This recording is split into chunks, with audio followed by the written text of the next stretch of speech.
Hello everyone. I'm so glad to have you join me today in reading stories about what it means to be a kind and respectful person. We're going to read 6 different books together, each dealing with a specific area of good character. We will talk about trustworthiness, respect, responsibility, fairness, caring, and citizenship. These are often referred to as the 6 pillars of character, which is just a fancy way of saying how to be a good and caring friend to others. You can simply follow along with the pictures or read aloud along with me. The choice is yours. Let's get started. First up is trustworthiness. What does it mean to be a trustworthy person? Being honest, standing up for what you think is right, and keeping your promises to friends and family. Let's learn about what these mean by reading Eli's Lie-O-Meter, a story about telling the truth. When Eli grows up, he wants to fly. He loves airplanes and rockets. He creates colorful drawings of spaceships, which his mother frames and hangs in her office. Sometimes he wears swimming goggles and pretends to pilot a fighter jet. He logs hours of flight time with his co-pilot, Duffy. Eli's first mate and best friend, Colton, travel through the galaxy on a customized space shuttle. They are strong and brave. They always make it home in time for dinner. But Eli has a problem.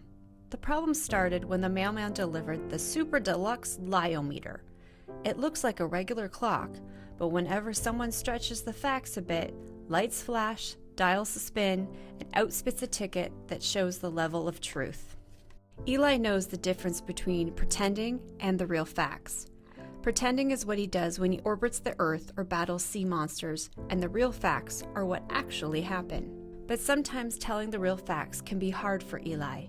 And now that the Lie-O-Meter is in the house, his problems have just supersized. The Lie-O-Meter can detect a fib, lie, big lie, giant lie, or whopper, which is another word for a super duper lie. On Monday, when Dad asked Eli to pick up the building blocks that were scattered on the floor, he immediately replied, "Madison played with them first." Lights flashed, the spinner whirled, and out shot a fib ticket. On Tuesday at bedtime, Mom asked Eli if he brushed his teeth. He said yes. The Lie-O-Meter puckered up and sputtered. A lie ticket stuck out like a tongue. Friday morning, Mom was packing up cupcakes for Madison's preschool class. "Did someone eat one of these cupcakes? I'm sure I had 12. Madison shrugged. Eli wiped crumbs off his mouth. Not me." The Lie-O-Meter clicked and sighed. Mom picked up a ticket off the floor. "Looks like a big lie to me, Eli," she said. "Boy, I hope these tickets are recyclable. We're getting quite a pile of them." After that, Eli felt mad. He was sorry he sneaked the cupcake in the first place, unhappy that he lied, and disappointed that he wouldn't get a cupcake after dinner like the rest of the family. Stupid Lie-O-Meter. On Saturday, Eli and Colton were tossing a football in the living room. Eli knew full well he wasn't supposed to play catch in the house, but Mom was in her office, so who would know? Until, crash! Mom called out, "What happened, Eli?" "Duffy knocked the lamp over." "Oh no," said Mom. "Duffy, I love you to pieces, but you need to stay outdoors from now on." At first, Eli was happy that his keep me out of trouble lie seemed to work, but wow, what a whopper. He couldn't believe the Lie-O-Meter didn't catch it. That night, he missed Duffy at the foot of his bed. In the morning, Eli finds Mom and Dad in the kitchen. "Mom, Dad, about the lamp," and he tells them the facts as they really happened. The Lie-O-Meter nearly explodes as the spinner hits the truth mark and churns out a big, oversized truth ticket.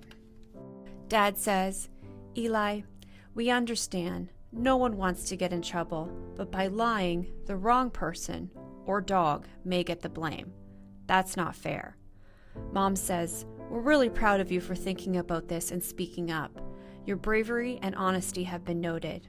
Now, let's try to stick to the facts for the next 100 years or so, okay?" Eli knows that means forever, and he agrees. "Aye, aye, Captain." Mom picks up the truth ticket and finds these words printed on the back. She reads aloud, "Abracadabra, hocus pocus, make the truth this family's focus." The liometer makes a terrible grinding noise. A siren blares, lights flash, and the entire face of the meter spins round and round. With a final plunk, the commotion stops. Eli inches closer. His eyes widen. "Wow!" exclaims Eli. "The meter changed. How did it do that?" "Beats me, but I like the truth idea, and I don't think we need a meter for that," Mom says. Mom winks and opens the porch door. Duffy scampers back into the house. Next we have respect and the importance of being a respectful person. This includes being accepting of our differences, being courtesy to others, and being aware and considerate of others' feelings. Let's read Have You Filled a Bucket Today by Carol McLeod. Discover ways we can be respectful and kind every day. All day long, everyone in the whole wide world walks around carrying an invisible bucket. You can't see it, but it's there. You have a bucket, your mom and dad each have a bucket, your sister and brother have a bucket, your grandparents, friends, and neighbors all have a bucket. Everyone carries an invisible bucket. Your bucket has one purpose only. Its purpose is to hold your good thoughts and good feelings about yourself. You feel very happy and good when your bucket is full, and you feel very sad and lonely when your bucket is empty. Other people feel the same way too. They're happy when their buckets are full, and they're sad when their buckets are empty. It's great to have a full bucket, and this is how it works. You need other people to fill your bucket, and other people need you to fill theirs. So how do you fill a bucket? You fill a bucket when you show love to someone, when you say or do something kind, or even when you give someone a smile. That's being a bucket filler. A bucket filler is a loving, caring person who says or does nice things that make others feel special. When you make someone feel special, you are filling a bucket. But you can also dip into a bucket and take out some good feelings. You dip into a bucket when you make fun of someone, when you say or do mean things, or when you ignore someone. That's being a bucket dipper. A bully is a bucket dipper. A bucket dipper says or does mean things that make others feel bad. Many bucket dippers have an empty bucket. They think they can fill their own bucket by dipping into someone else's. But that will never work. You never fill your own bucket when you dip into someone else's. But guess what? When you fill someone's bucket, you fill your own bucket too. You feel good when you help others feel good. All day long, we either are filling up or dipping into each other's buckets by what we say and what we do. Try to fill a bucket and see what happens. You love your mom and dad. Why not tell them you love them? You can even tell them why. Your caring words will fill their buckets right up. Watch for smiles to light up their faces. You will feel like smiling too. A smile is a good clue that you have filled a bucket. If you practice, you'll become a great bucket filler. Just remember that everyone carries an invisible bucket, and think of what you can say or do to fill it. Here are some ideas for you. You could smile and say hi to the bus driver. He has a bucket too. You can invite the new kid at school to play with you. You could write a thank you note to your teacher. You could tell your grandpa that you like to spend time with him. There are many ways to fill a bucket. Bucket filling is fun and easy to do. It doesn't matter how young or old you are. It doesn't cost any money. It doesn't take much time. And remember, when you fill someone else's bucket, you can fill your own bucket too. When you're a bucket filler, you make your home, your school, and your neighborhood better places to be. Bucket filling makes everyone feel good. So why not decide to be a bucket filler today and every day? Just start each day by saying to yourself, I'm going to do something to fill someone's bucket today. And at the end of each day, ask yourself, did I fill a bucket today? Yes, I did. That's the life of a bucket filler. And that's you. Responsibility is next on the list. This character trait is all about trying your best and being self-disciplined. Also, why it is important to be accountable for your words and actions, and that there are consequences to both. The Magical Yet by Angela DiTerlizzi will help us understand why we should always keep trying to be our best selves. There are days when your dreams haven't come true, or you're upset by things you can't do. If you lost or failed or cried just a bit, you're tired of waiting, ready to quit. Like that shiny new bike you couldn't ride, and it didn't matter how hard you tried. You couldn't pedal and you couldn't steer, and you couldn't get that bike into gear. Then, when you thought you were on the right track, you popped a wheelie and fell on your back. And now you won't ride, no way, not never, no riding for you, you'll walk forever. Don't give up now. That's a major game changer, a most amazing thought rearranger. Someone to show you how good you can get.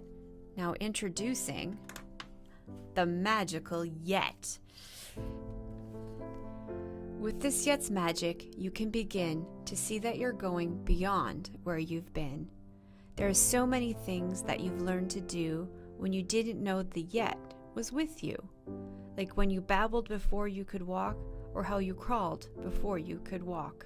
Yet's a dreamer, a schemer, a hoper, a trier, a maker, a doer, a gotta-fly writer. This Yet finds a way even when you don't, and yet knows you will when you think you won't. Like that shiny new bike that you couldn't ride, hop right back on with the Yet by your side. Yet doesn't mind warm-ups, fixes and flops, do-overs, redos, stumbles, and stops. Yet knows there's mistakes, some big and some small, with Yet you're sure to get over them all. Play the kazoo or play the bassoon, jam with the Yet, and soon you'll be in tune.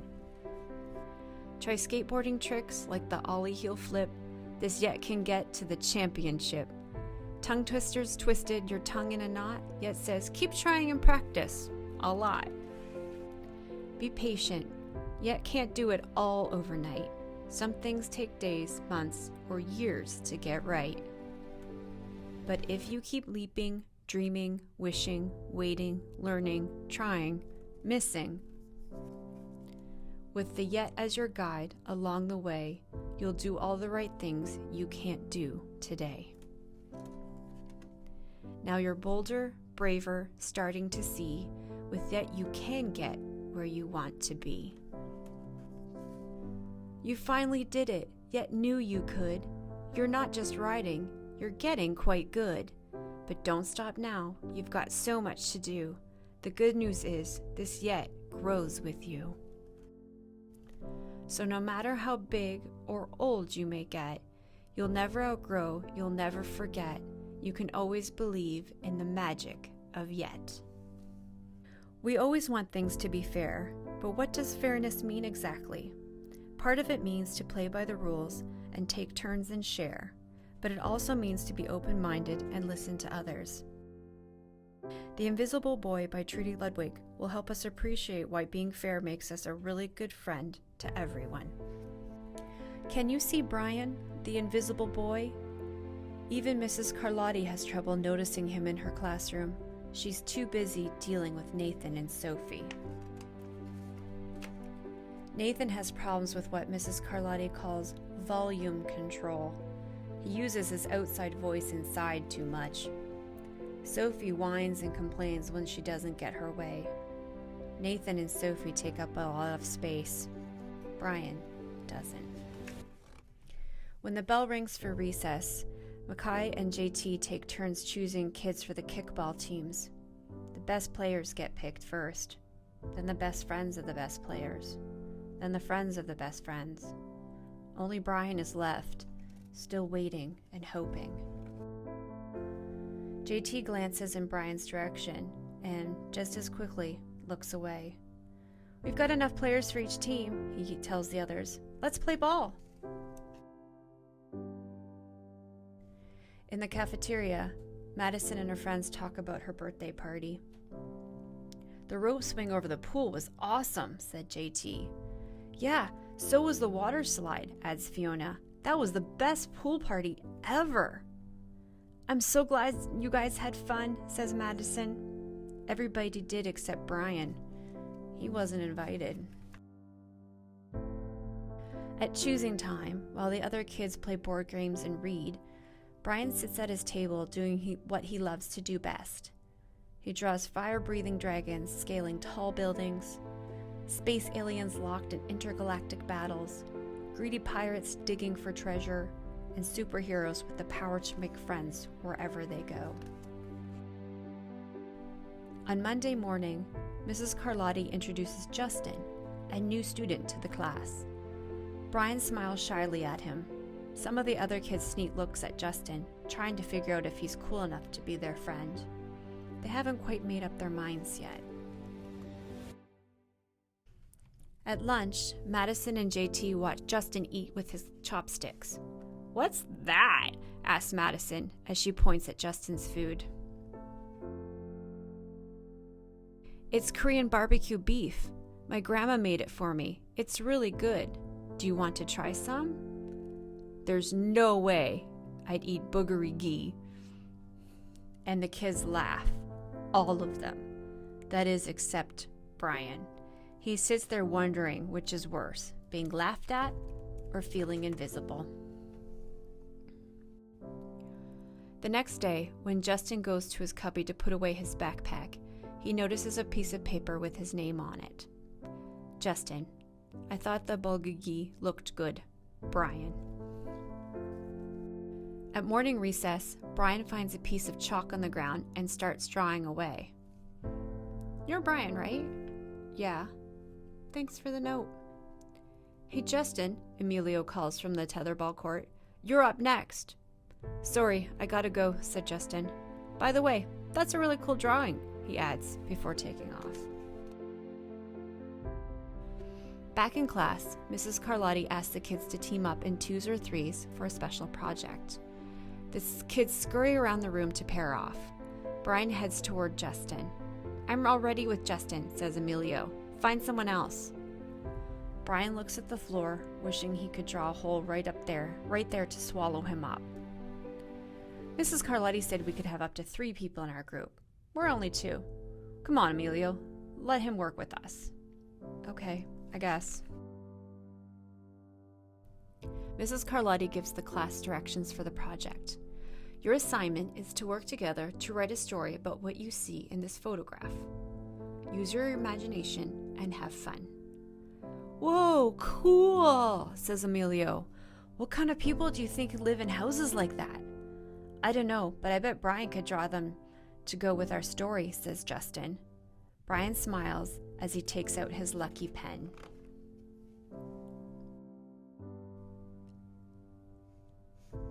The crooked story we made up on the spot. At lunchtime again, Brian's least favorite part of the day. Another 20 long minutes of kids talking and laughing with everyone else, but him. Brian, he hears someone shout. Hey, Brian, over here. Brian turns and sees Justin waving him over. Emilio nods at Brian as he makes room for him at the table. Cookie? Thanks. Maybe, just maybe, Brian's not so invisible after all. Everyone talks a lot about being a caring person, to be kind to others and remember our manners. Being a caring friend also means to show compassion, even when no one else does. The heartwarming book, I Am Love, a book of compassion by Susan Verde, shares why it is so important to take care of ourselves as well as others. When I see someone going through a storm of hurt and unfairness, of anger and sadness, when the sun disappears and the skies grow dark, and I see there is fear, I ask myself, what can I do to help let the light back in? I put my hands on my heart and listen, and that is where I find the answer. I have compassion. I act with tenderness. I am love. I can listen and not say a word. I can be there. Love is being present. I can hug and hold and say, everything will be all right. Love is comfort. I can speak softly and choose my words and actions carefully. Love is gentle. I can give thanks for all I have and am able to share. Love is gratitude. I can keep my mind and body safe and healthy. Love is taking care of me. I can express what's important to me. Love is creative.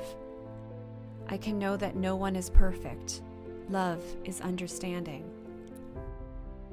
I can do my best to make things better when something is wrong. Love is effort. I can celebrate those I've loved before. Love is remembering. I can find goodness in a kind word, a helping hand, or a shared smile. Love is tiny gestures.